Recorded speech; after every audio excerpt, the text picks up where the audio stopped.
안녕하세요. 시니어 건강TV입니다. 구독, 좋아요, 알림 설정 부탁드릴게요. 여러분, 찬밥을 먹는 것은 건강에 어떤 영향을 미칠지 궁금하신가요? 찬밥이 살도 빠지고 치매와 당뇨에도 훨씬 좋다고 합니다. 탄수화물의 일종인 저항성 전분은 최근에 연구를 통해 그 중요성이 강조되고 있는데요. 여기서 놀라운 사실은 살찐다고 기피하는 탄수화물 덩어리 흰쌀밥의 전분을 저항성 전분으로 바꿀 수 있다는 것입니다. 갓 만든 쌀밥은 저항성 전분이 적고 GI가 78입니다. 쌀을 냉장고에서 16에서 20시간 동안 식히고 먹기 전에 약간 재가열하면 저항성 전분이 유지되고 GI도 54로 떨어지므로 식후 스파이크가 줄어듭니다. 찬밥은 갓 지은 밥보다 저항성 녹말 함량이 높습니다. 저항성 녹말은 우리 몸이 소화할 수 없는 섬유질의 한 종류입니다. 하지만 내장에 있는 박테리아는 그것을 발효시킬 수 있기 때문에 박테리아들의 먹이로 작용됩니다. 다당류인 저항성 전분은 식이섬유가 최대 90%까지 함유되어 있는데 소화 효소에 의해 분해되지 않아 소장에서 소화 흡수되지 않고 대장 미생물에 의해서 분해가 이루어집니다.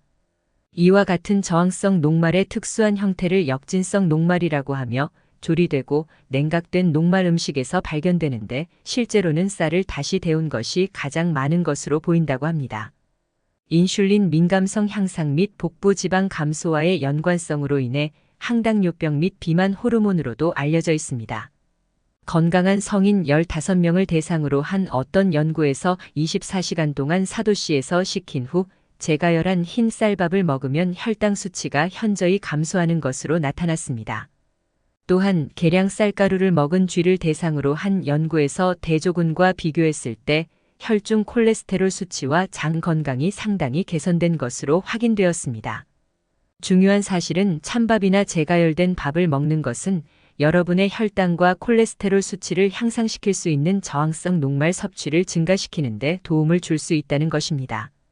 갓 지은 밥을 냉장하기 위해서는 용기를 여러 개로 나누어 1시간 이내에 식히고 속도를 높이기 위해서는 용기를 얼음팩이나 냉수에 담아두시면 됩니다. 밀폐용기에 보관해야 하며 급속 냉각이 가능하도록 합니다. 남은 밥은 상온에서 2시간 이상 방치하면 안 되며 그렇다면 버리는 것이 가장 좋습니다. 포자가 형성되지 않도록 쌀은 반드시 5도씨 이하로 냉장 보관해 주세요. 이렇게 여러분은 쌀을 3-4일 동안 냉장 보관할 수 있습니다. 이러한 저장 방법을 따르면 포자가 발화하는 것을 방지할 수 있습니다. 만약 따뜻하게 다시 데우는 것을 더 좋아하신다면 김이 나고 있는지 확인하시거나 온도가 74도에 도달했는지 확인하세요. 쌀을 적절하게 식히고 저장하는 것은 식중독의 위험을 줄이는데 도움이 되고 또 중요한 점 하나는 찬밥은 제대로 다루기만 하면 안전하다는 것입니다.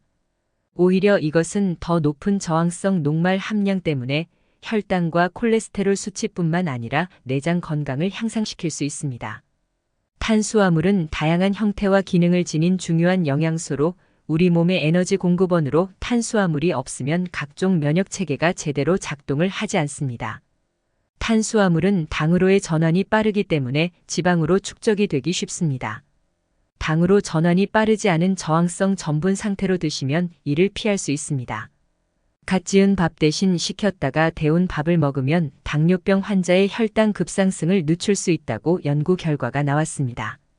폴란드 연구진은 당뇨병 환자를 대상으로 2가지 다른 시험 식사를 한 후 혈당 수치를 비교했습니다. 한 끼는 백미 약 46g의 탄수화물을 준비하여 즉시 제공했습니다.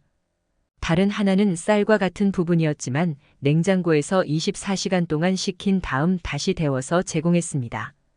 참가자들이 식힌 쌀을 먹었을 때 혈당 수치가 훨씬 더 안정적이었고 전반적으로 증가가 적었고 신선한 쌀을 먹었을 때보다 최고조에 달하는 시간이 더 짧았다는 것을 발견했습니다. 결과는 쌀과 같은 냉각 탄수화물이 저항성 전분이라고 불리는 특정 유형의 탄수화물 덕분에 혈당 조절에 도움이 될 수 있음을 시사합니다. 연구에서 쌀에 식힌 부분에는 신선한 쌀보다 훨씬 더 많은 저항성 전분이 포함되어 있다는 것이 밝혀졌습니다. 저항성 전분이 더 천천히 소화된다는 것입니다. 결과적으로 저항성 전분은 섬유질과 유사한 혈당 균형을 맞추기 위해 다른 탄수화물의 흡수 균형을 맞추는 데 도움이 될 수 있습니다. 탄수화물이 풍부한 식품을 시키면 흡수 방식이 바뀔 수 있다는 생각을 뒷받침해주는 연구 결과가 있습니다. 당뇨병이 없는 사람들을 대상으로 실시한 또 다른 연구에서는 식힌 찬밥이 혈당 급증을 덜 유발하는 비슷한 결과를 발견했습니다. 전문가들은 식힌 탄수화물에서 저항성 전분을 더 많이 섭취하면 식사 후 포만감을 유지하기 위해 식욕을 조절하거나 에너지 저하를 예방하거나 체중 감량에 도움이 되는 것과 같은 다른 이점도 있다고 말합니다. 사람들이 체지방 감소와 혈당 수치를 위해 저항성 전분을 섭취하는 것이 건강에 도움이 될 수 있습니다. 오늘은 찬밥의 놀라운 효능에 대해서 알아보겠습니다. 쌀은 아시아, 아프리카, 라틴 아메리카 국가들에서 전 세계적으로 주식입니다. 많은 분들이 갓 지은 뜨거운 밥을 먹는 것을 선호하지만 초밥과 유부초밥은 찬밥으로 먹을 수 있습니다. 또 찬밥이 있을 때 간단하고 쉽게 만들 수 있는 요리가 볶음밥인데요. 볶음밥은 모든 재료를 다양하게 이용하여 만들 수 있습니다. 그럼 찬밥과 같이 저항성 전분이 많이 들어있는 식품에 대해서 알아보겠습니다. 첫 번째는 통곡물과 씨앗, 콩류입니다. 두 번째는 숙성되기 전의 열매입니다. 덜 익은 바나나, 감자, 고구마 같은 식품인데요. 이것들은 익고 나면 저항성 전분 성분이 사라집니다. 세 번째는 노화된 전분으로 식으면 전분이 증가하는 경우인데요. 여기에 바로 찬밥이 해당되는 것입니다. 이 경우는 조리된 후 차갑게 식으면 형성되는 것으로 저항성 전분은 밥이 식으면 증가하는 것입니다. 찐밥, 상온 보관 밥, 냉장 보관한 밥을 비교하였을 때 냉장 보관한 밥이 저항성 성분이 가장 많았습니다. 한번 만들어진 저항성 전분은 다시 그대로 유지되는데요. 또 다른 연구에서도 마찬가지로 쌀밥뿐 아니라 감자와 파스타도 마찬가지로 익히고 식히면 저항성 전분이 증가하는 결과가 나왔습니다. 저항성 전분이 풍부한 대표적인 식품인 통곡류와 각종 콩은 온도에 상관없이 저항성 전분의 효능이 있으므로 다양한 방법으로 섭취할 수 있습니다. 밥에 콩을 넣고 짓는 것도 좋은 방법입니다. 오늘 중요한 것은 식품의 종류와 조리법에 따라 저항성 전분의 양과 효능이 달라질 수 있다는 것입니다. 쌀밥을 식혀 찬밥이 되면 완전히 성질이 바뀌는데요. 찬밥의 주요 특성 중 하나는 높은 저항성 전분 함량입니다. 이 저항성 전분은 소화가 되지 않고 대장까지 도달하며 혈당 상승을 완화시키는 능력을 가지며 지속적으로 포만감을 제공해줍니다.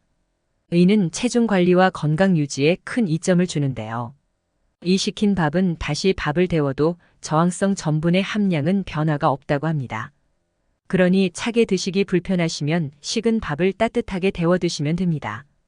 밥의 냉각 과정에서 화학적 변화가 일어나면서 저항성 전분의 함량이 높아집니다. 여러분, 한 번 더 요약해드리자면 중요한 것은 저항성 전분인데요. 이 저항성 전분을 가장 쉽게 섭취할 수 있는 방법은 밥을 식혔다가 드시는 것입니다. 쌀을 식히면 식후 혈당 스파이크를 줄이는 데 도움이 될 수 있다는 것입니다. 또 저항성 전분은 혈당 균형을 유지하고 식욕과 에너지를 조절하는 데 도움이 될 수 있다는 것입니다. 오늘은 이렇게 찬밥의 효능과 먹는 방법에 대해 알아보았습니다. 찬밥을 잘 활용하여 건강한 생활을 즐겨보세요. 오늘 찬밥에 대해 제가 준비한 영상은 여기까지입니다. 영상이 도움이 되셨다면 근처의 지인분들께도 공유해주세요. 항상 건강하시고 행복하세요. 감사합니다.